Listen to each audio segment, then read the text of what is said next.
نبی کریم صلی اللہ علیہ وسلم فرماتے ہیں میں آرام کر رہا تھا، لیٹا ہوا تھا، سویا ہوا تھا، دو فرشتے میرے پاس آتے ہیں نیند میں، اور دو فرشتے مجھے پکڑ کے اٹھا کے ایک زمین پہ لے جاتے ہیں۔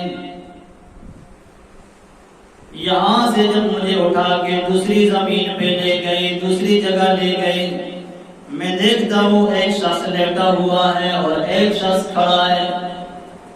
جو لیٹا ہوا ہے وہ مظلوم بنا ہوا ہے، اور جو کھڑا ہے وہ پتھر اٹھا کے اس کے سر پہ مارتا ہے۔ اب لیٹے ہوئے آدمی کا سر دو ٹکڑے ہو جاتا ہے، اور جو مارنے والا ہے وہ پتھر کے پیچھے جاتا ہے، اور اس پتھر کو جب لے کے آتا ہے تو اس کا سر اسی طرح جڑا ہوا، یہ پھر اس پتھر پہ اتنا زور سے مارتا ہے کہ سر دو ایسے بن جاتا ہے، جیسے کسی دانے کو ادا کر دو ایسے بن جاتا ہے۔ ایسی ہی وہ مارتا ہے اور یہ سر دو ٹکڑے ہو جاتا ہے، پھر پتھر لاتا ہے تو سر اللہ جوڑ دیتا ہے، اسی طرح کر دیتا ہے، پھر اس کو مارتا ہے۔ نبی کریم صلی اللہ علیہ وسلم نے فرمایا میرے دو فرشتوں، دو غلاموں، دو ساتھیوں، بتاؤ یہ کیا سزا ہے، یہ کیا حقیقت ہے، یہ کیا معاملہ ہے؟ یہ شخص نیچے لیٹا ہوا ہے اور دوسرے کے ہاتھ میں پتھر ہے، وہ اس کو مارتا ہے، سر دو ٹکڑے ہو جاتا ہے۔ فرشتے عرض کرتے ہیں اللہ کے پیارے پیغمبر، جب پہلی مرتبہ آپ نے دیکھا مرد لیٹا ہوا ہے، بندہ اللہ کا لیٹا ہوا ہے، اور دوسرا اس کو اتنا مارتا ہے کہ سر دو ٹکڑے ہو جاتا ہے، معاشرے کے اندر یہ گناہ پایا جاتا ہے۔ دیکھو کیا جواب ملتا ہے، جواب دینے والے فرشتے ہیں اور جواب سننے والے نبی پاک صلی اللہ علیہ وسلم ہیں۔ فرشتے عرض کرتے ہیں آپ کی امت کا یہ وہ نوجوان ہے جس نے قرآن پڑھا تھا، چھوڑ دیا تھا، وقت پہ نماز آئی سو گیا تھا۔ حدیث میں دونوں گناہ بتائے، قرآن پڑھا چھوڑ دیا، اس کو پڑھتا نہیں ہے، جو روز سیکھتا نہیں ہے، یاد کرتا نہیں ہے، اور نماز کا وقت آ جاتا ہے سو جاتا ہے، غافل ہو جاتا ہے۔ اب قرآن بھول جانا دماغ کے ساتھ تعلق رکھتا ہے، نماز پڑھنا چھوڑ دینا، غفلت کرنا دماغ کے ساتھ تعلق رکھتا ہے۔ اس لیے مالک کائنات نے اس کی سزا بھی وہی لگائی جو عقل کے مطابق تھی۔ سر ٹوٹا جا رہا ہے، بازو نہیں کاٹا جا رہا، پاؤں نہیں کاٹے جا رہے، سر کو مارا جا رہا ہے۔ عقل سے کام لے، اتنی بڑی دماغ میں اللہ کا قرآن بٹھا کے کیوں بھول گیا؟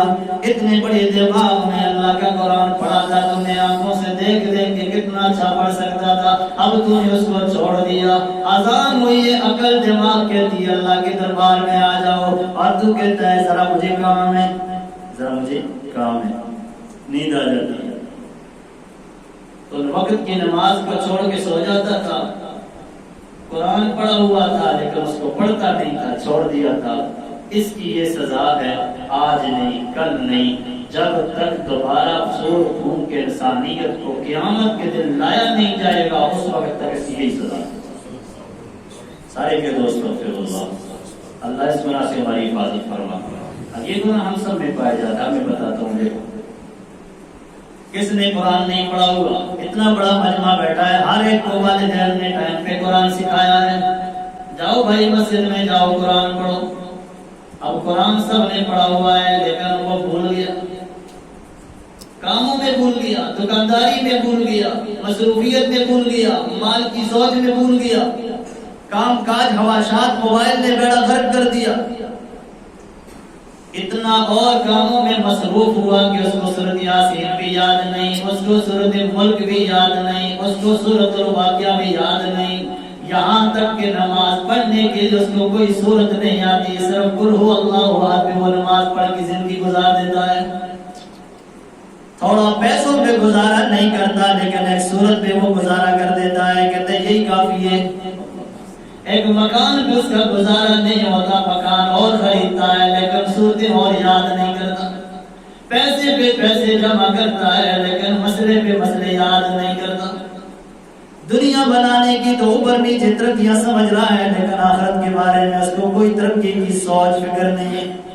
کہ چلو مجھے ایک صورت یاد ہے، میں دوسری بھی یاد کر لوں، دو ہو گئی تو تیسری بھی یاد کر لوں، تین ہو گئی تو چوتھی بھی یاد کر لوں۔ اللہ کی قسم اٹھا کے عرض کرتا ہوں، کل قیامت کے دن حافظ قرآن آئے گا، قرآن پڑھنے والا آئے گا، گناہوں کی وجہ سے فرشتوں نے اس کو جکڑا ہوا ہوگا، فرشتے عرض کریں گے ہم اس کو جہنم میں ڈالتے ہیں۔ اللہ کریم فرمائے گا، او میرے فرشتوں، اگر جہنم میں ڈالتا تو اس کے سینے میں قرآن نہ ڈالتا، اگر جہنم میں اس کو ڈالنا ہی تھا تو میں قرآن پڑھنے کا موقع توفیق اس کو نہ دیتا۔ نبی پاک صلی اللہ علیہ وسلم نے فرمایا، تجربہ کر لو، جس چمڑے میں اللہ کا قرآن ڈال کے اس کو آپ اگر آگ میں بھی ڈال دیں قرآن نہیں چلے گا، اور جس کے سینے میں قرآن ہے اللہ اس کو جہنم میں نہیں ڈالے گا۔ یہ عظیم چیز ہے، قدر کر لو۔ فرمایا قرآن پڑھا ہوا تھا لیکن اب یاد نہیں کرتا تھا، بھول گیا تھا، غافل ہو گیا تھا، اس لیے اس کو یہ سزا مل رہی ہے۔ سورۃ یاسین پڑھنے والوں اگر بھول گئے ہو تو اس کو بھی یاد کر لو، سورۃ ملک پڑھنے والوں بھول گئے ہو تو اس کو بھی یاد کر لو، قرآن کا کچھ حصہ پڑھا ہے بھول گئے ہو اس کو بھی یاد کر لو۔ قرآن پڑھنے کے لیے، سیکھنے کے لیے عمر شرط نہیں۔ آپ کی نکاح کے لیے لوگوں نے عمریں شرط کی ہے کہ 18 سے کم جائز نہیں تھی، اگرچہ گناہ عام ہو جائے، لیکن میں کہتا ہوں اسلام کے اندر کوئی عمر شرط نہیں۔ بچپن میں بھی پڑھو، جوانی میں بھی پڑھو، بڑھاپے میں بھی پڑھو، قرآن کو ہر وقت پڑھو گے انشاءاللہ۔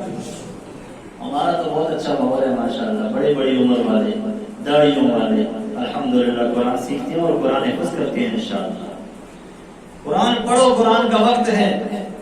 ایسا امام نہیں ہوگا کہ آپ کہیں گے مجھے قرآن پڑھاؤ، وہ کہے گا ٹائم نہیں ہے۔ اگر کہو وہ کہتا ہے ٹائم نہیں ہے تو اس کو پھر آپ نے ٹائم بھی دینا ہے، پیسہ بھی دینا ہے، مال بھی دینا ہے، بھائی مجھے ٹائم دے دو، قرآن پڑھا، تیری ضرورتیں اللہ پوری کرے گا انشاءاللہ۔ میں قرآن نہیں پڑھا کرتا تھا، نماز کا وقت آتا سو جایا کرتا تھا، اللہ اکبر کی آواز آ جائے مسجد میں پہنچ جاؤ۔ یہ نماز کے وقت میں غفلت اختیار کرنا، قرآن سے غفلت اختیار کرنا، یہ اتنا بڑا گناہ ہے کہ تا قیامت فرشتے کو اللہ ڈیوٹی لگائے گا، تو مارتا جا، اس کے سر کو میں درست کرتا رہوں گا یہاں تک کہ میرے بندوں کو پتہ چل جائے اللہ کا عدل ہے مجرم کو سزا دینا، اللہ کا عدل ہے مجرم کو سزا دینا۔ اذان ہوتی ہے تو فوراً مسجد میں پہنچ جاؤ۔ قرآن مقدس نے عرض کیا الذین مکناہم فی الارض اقاموا الصلاۃ وآتوا الزکاۃ وامروا بالمعروف ونہوا عن المنکر۔ او میرے بندے، اگر میں نے تجھے اقتدار دے دیا ہے، جانی اقتدار بھی ہے، اگر تو نے ملک کا بادشاہ بھی بن چکا ہے، اگر کوئی وزیر مشیر بھی بن چکا ہے، اگر کسی طرح اپنے گھر میں بھی خود مختار بندہ بن چکا ہے، گھر میں نے تجھے دیا ہے، رہائش میں نے تجھے دی ہے، بچے میں نے تجھے دیے ہیں، اتنی حیثیت میں نے تجھے دے دی۔ الذین مکناہم فی الارض، اس زمین پہ میں نے تجھے قدرت دے دی ہے، تو کیا کر؟ اقام الصلاۃ، نماز پڑھنے والا بن، آتوا الزکاۃ، مال ادا کرنے والا بن، صدقات خیرات زکات ادا کر، امروا بالمعروف، اچھے کاموں کی دعوت دے، نہوا عن المنکر، برے کاموں سے بچ جا۔ جاؤ افغانستان میں دیکھو ماشاءاللہ اللہ نے ان کو اقتدار دیا ہے، پہلا کام ہے کوئی بے نمازی نہیں ہے، دوسرا کام ہے زکات دینے والے، ہمدردی کرنے والے، رواداری والے موجود ہیں، اور تیسرا کام ہے اچھے کاموں کے لیے مسجد میں بلایا جاتا ہے، اچھے کام بیٹھ کے فیصلے ہوتے ہیں، برے کاموں کے لیے سزائیں مقرر کر لی ہیں کہ کوئی بھی برا کام نہ کرے۔ اللہ پاک کے لوگوں کی زندگیوں میں برکت عطا فرمائے۔